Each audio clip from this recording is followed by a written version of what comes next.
my name is Kendra Heyer, and I'm an elementary major at Mayville State University. I'm using this video to reflect on my ActivBoard demonstration that I have presented for my Education Course 302.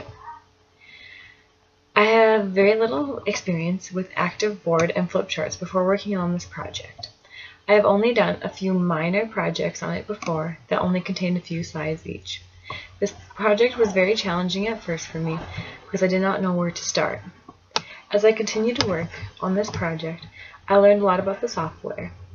I learned how to find other ideas through online websites that our teacher helped provide us with. I was able to use those ideas in my own work on my presentation to make it more interesting and creative.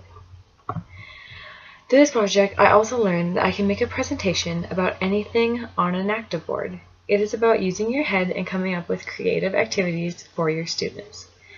I feel like I became more creative on this project and was able to come up with more ideas for my lessons.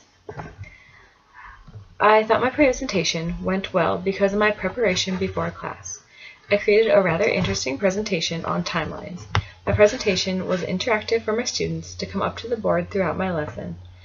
I knew what I was talking about and talked to my students even when they were at the board to keep them involved.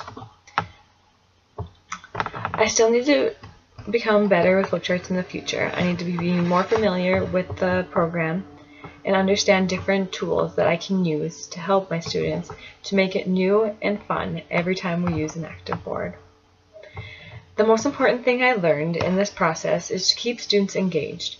It is important to keep them active. It is also important to interact with them and talk to the students even if they are up at the board, because if you stand back, the students will not be as active and engaged in your conversation.